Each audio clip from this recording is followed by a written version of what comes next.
And ఇంకో complement కూడా ఒక డైరెక్టర్ దగ్గర నుంచి వచ్చింది, మీరు సింగిల్ టేక్ లో సింగిల్ scene ని టేక్ complete చేస్తారు అని.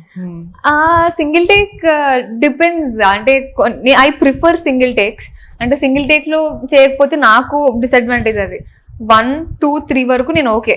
3 దాటిందంటే నేను ఫంబల్ అయిపోతా. ఓకే. అది చాలా ఉంటుంది నాకు. రీసెంట్ టైమ్స్ లో కూడా చిన్నప్పటి నుంచి డైలాగ్స్ ఎక్కువ ఉండేవి కదా నాకు. ఏదైనా ఉంటే ఎమోషన్సే ఉండేవి. ఏడుపు కానివ్వండి, మాట్లాడడం చిన్న చిన్న డైలాగ్స్ ఉండేవి. పెద్ద అయిన తర్వాత కొంచెం డైలాగ్స్ లెంత్ 3-4 లైన్స్ అయినా కానివ్వండి నేను స్ట్రెస్ ఫీల్ అయిపోతా. అరే ఓకే నేర్చుకుంటాను, సిచ్యువేషన్ అర్థం చేసుకుంటాను. ఆన్ సెట్స్ వెళ్ళిన తర్వాత ఫస్ట్ టేక్ డైలాగ్ బాగా పర్ఫెక్ట్ వస్తుంది, టెక్నికల్లీ ఇష్యూస్ ఉంటాయి. సెకండ్ టేక్ ఓకే బాగుంటది. థర్డ్ టేక్ నుంచి నేను ఫంబుల్ అయిపోతా, లైన్స్ మర్చిపోతా, ఇవన్నీ అయిపోతుంటాయి. సో అదంతా అవడం వల్ల మళ్ళీ మనకి డిలే. అవర్స్ అనేది చాలా ఇంపార్టెంట్. మనకి ఇంత షెడ్యూల్ ఉంటుంది, మార్నింగ్ 6 నుంచి ఈవినింగ్ 6 దాకా. అంటే ఎక్కడ డిలే అవ్వకూడదు. ఇంకా అంతే 3 టేక్స్ దాటిన తర్వాత అయిపోయింది అంటే కథం. నా సైడ్ నుంచి ఇంకా ఫాల్ట్స్ వస్తుంటాయి. సో అందుకే మోస్ట్లీ అందరికి చెప్తూ ఉంటా, ప్లీజ్ మనం ఫస్ట్ 2 టేక్స్ లో కంప్లీట్ చేద్దాము అని. కానీ one of my close directors told me that నువ్వు 1-2 టేక్స్ లోనే చేయాలి అనేది పెట్టుకొని తర్వాత ఫంబుల్ అవుతే అది చాలా కష్టం నీకు ఫ్యూచర్ లో. బికాస్ చాలా టెక్నికల్ వైజ్ చాలా టేక్స్ చేయాల్సి వస్తుంది. కొన్ని అయితే 10 టేక్స్ కూడా వెళ్తాయి. So you have to be prepared అది ఇది అని. అప్పటి నుంచి ఇంకొంచెం ప్రాక్టీస్ చేయడం స్టార్ట్ చేస్తా, డైలాగ్స్ ఎలా నేర్చుకోవాలి, ఎలా చెప్పాలి అనేది. ఓకే. ఈ తికమ కథ అండ్ షూటింగ్ టైంలో ఎవరు ఎక్కువ టేక్స్ తీసుకునేవారు? ఎక్కువ టేక్స్ మావి చాలా సింపుల్ గా జరిగేది. అంటే ఇఫ్ స్టోరీ అంతా కూడా చాలా సింపుల్ గా న్యాచురల్ గా ఉండేది కాబట్టి డైలాగ్స్ విధంగా ఎవరు అంత కష్టపడలేదు. I think technical wise and lighting wise కొంచెం ఎక్కువ టేక్స్ అయ్యాయి కానీ పర్సన్ వైజ్ ఎవరు అవ్వలేదు. అండ్ ఐ థింక్ నా కో యాక్టర్ ఒక్క సీన్ లో కొంచెం ఆయన లైక్ 4 to 5 టేక్స్ వెళ్ళాయి. తను హీజ్ అ ఫ్రెషర్. కానీ ఆ ఒక్క సీన్ లో కొంచెం టెన్షన్ వచ్చో ఫర్ సమ్ రీజన్స్ 5 టేక్స్ అలా అయ్యాయి అంతే. ఓకే. రాజన్న టైంలో అప్పుడు మీరు చైల్డ్ ఆర్టిస్ట్ ఆ టైంలో టేక్స్ తొందరగానే అయిపోయాయి. నాకు చెప్పినంత వరకు అయితే తొందరగానే అయిపోయాయని చెప్పారు. ఏది కూడా more than 2 or 3 వెళ్ళలేదు.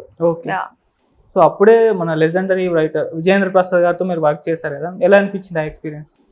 విజయేంద్ర ప్రసాద్ గారు ఐ థింక్ అంటే ఒక అమ్మాయి మీద స్టోరీ రాయడం అనేది, అంటే మల్లమ్మ అనే ఒక క్యారెక్టర్ మీద కంప్లీట్ 2 hours కూడా గుర్తులేదు నాకు, 2 కంటే ఎక్కువే ఉంటుంటది రాజన్న. అన్ని అవర్స్ ఒక అమ్మాయి నడుపుతుంది అంటే అలాంటి ఒక స్టోరీ రాయడమే first of all it's very great.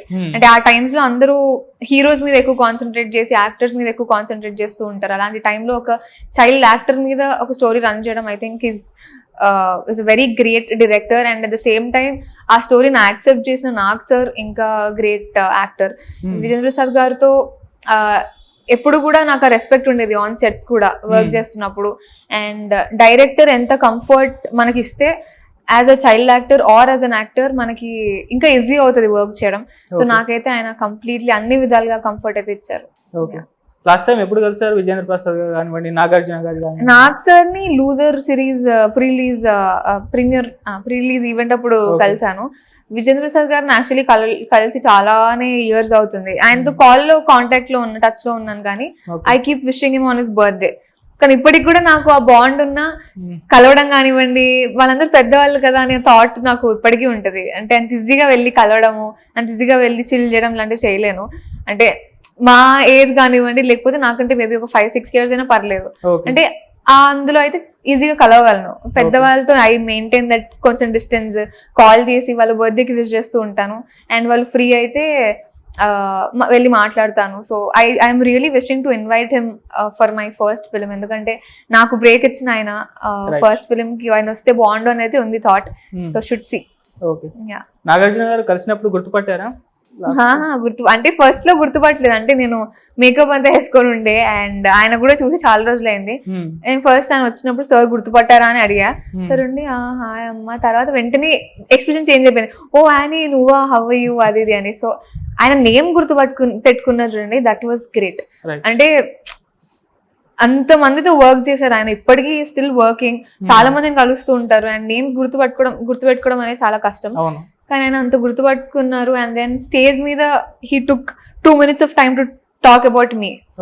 నేను అసలు ఎక్స్పెక్ట్ చేయలేదు. అంటే any all the best, it is good seeing you అని అంతవరకు చెప్తారనుకున్నా కానీ అంతకు మించి మాట్లాడారు, ఎంకరేజ్ చేశారు. So I think I felt very happy. Rajanna time sets లో మోస్ట్ సీరియస్ ఉండే పర్సన్ ఎవరు? రాజున్న టైం సెట్స్ సీరియస్ గా అప్పుడు ఎవరు లేరు సీరియస్ గా. ఐ డోంట్ Funny గా? Think so. ఫన్నీగా అయితే మా కో డైరెక్టర్స్ వాళ్ళు ఉండేవాళ్ళు అనమాట. Okay. ఎంఎస్ అన్న, Hmm. శ్రీమాన్ అన్న వీళ్ళు ఉండేవాళ్ళు. వాళ్ళు కొంచెం ఫన్నీగా ఉండేవాళ్ళు మాతో, Okay. కిడ్స్ తో. యా, ఇప్పుడు తికమక తండ అప్పుడు డైరెక్టర్ గారు చాలా సీరియస్ గా కనిపిస్తారు, నిజమేనా?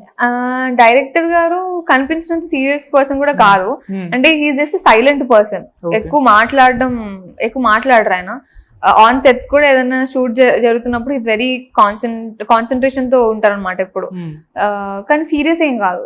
అండ్ ఫన్ అయితే అది మేమే యాజ్ అన్ యాక్టర్స్ మేము అందరం ఇంకా ఆడియన్స్ తో ఉండి ప్రజలతో ఉండి చిల్ అంతా చేసేవాళ్ళం. యాదవ్ రాజ్ గారు ఉండడం వల్ల Right, it's very yeah. Plus point. ఆయన చాలా ఫన్ క్రియేట్ చేస్తారు. Talented person. ఓకే, మొత్తం మీ ఎంటర్ కెరీర్ లో ఒక సీన్ చేయడానికి బాగా హార్డ్ వర్క్ చేసిన సన్నివేశం ఏదైనా ఉందా? హార్డ్ వర్క్ అంటే కష్టపడ్డారు ఆ సీన్ కొరకు? అది అర్థమైంది. లూజర్ సిరీస్ లో యాక్చువల్లీ బ్యాడ్మింటన్ ప్లేయర్ నేను. I play this ruby Shabana character play చేసా. ఓకే. బ్యాడ్మింటన్ ప్లేయర్ అనమాట. సో దానికి I took 2 months of training. నేను నార్మల్లీ బ్యాడ్మింటన్ చాలా సింపుల్ అనుకున్నా. మనం గల్లీలో ఎట్లా ఆడతాం, ఇట్లా జస్ట్ కొట్టుకుంటాం, నెట్ లేదు, ఏం లేదు, రూల్స్ లేవు. అవును. సో ఆల్ ఆఫ్ సడన్ అన్ని రూల్స్, మళ్ళీ ప్రాక్టీస్.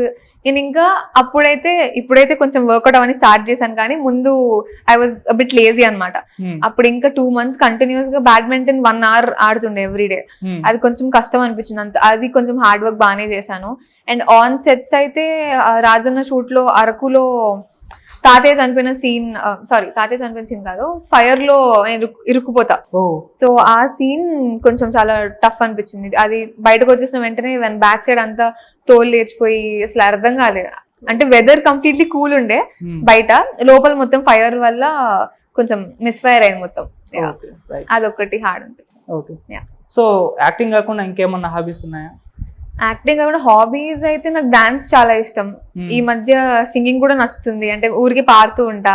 Hmm. పాట వచ్చినా పాట రాకపోయినా ఐ కాంట్ బి సైలెంట్, అదొకటి ఉంటది అనమాట. అది కాకుండా బుక్ రీడింగ్ అలవాటైంది. So Okay. These are my hobbies. Films చూస్తుంటా, Films. ఖాళీగా ఉన్నప్పుడు ఏదో ఒక ఫిల్మ్ సిరీస్ చూస్తుంటా. ఓకే. సింగింగ్ లో అయితే మిమ్మల్ని సునీత గారితో కంపేర్ చేస్తుంటారు. అమ్మో, అసలు అది వేరే level comparison. I don't even, అంటే 10% కూడా ఆవిడతో పోల్చేంత వాయిస్ లేదు నాదైతే, టు బి ఆనెస్ట్. Hmm. ఆవిడది చాలా స్వీటెస్ట్ వాయిస్. ఆవిడతో మొన్న ఒక షోలో చేసిన ఒక చిన్న ఇన్సిడెంట్ వైరల్ అవ్వడం వల్ల మేబీ అందరూ అలా అంటున్నారేమో, కానీ అసలు పోలికే లేదు. సాంగ్ పాడతారు అందంగా గాలి అని, గుర్తుంటే పాడారు ఒకసారి? అది నేను చాలా మంది ఏమనుకుంటున్నారంటే అనేది ఏదైతే పాడానో అది నాకు ట్యూన్ రాక లైట్ తీసుకున్నా. Okay. అక్కడ అది జనాలకు ఏ విధంగా నచ్చిందో, ఏ విధంగా కనెక్ట్ అయిందో తెలియదు, కానీ Hmm. అప్పుడు అర్థమైంది ఆ సాంగ్ అక్కడ పాడడం వాజ్ మై రాంగ్ సెలెక్షన్ అని. ఓకే. ఇంకా సునీత గారు ఇంకొన్ని సాంగ్స్ ఉంటే నాకు ఆ టైంలో ఏది గుర్తురాదు, ఆ సాంగ్ ఒకటే గుర్తొచ్చింది. Hmm. సో యా, ఆ లిరిక్స్ గుర్తుంటే ఒకసారి పాడారు? అసలు గుర్తులేదు. నిజంగా అసలు గుర్తులేదు. అండ్ అది కొంచెం హై ఉంటది. Hmm. ఆ హై పాడాలి అంటే కూడా మనం నుంచోవాలి, అన్ని సెట్ చేసుకోవాలి, ఇలా చేతులు పెట్టుకోవాలి, అని చాలా పెద్ద ప్రాసెస్ పాడాలంటే. ఓకే.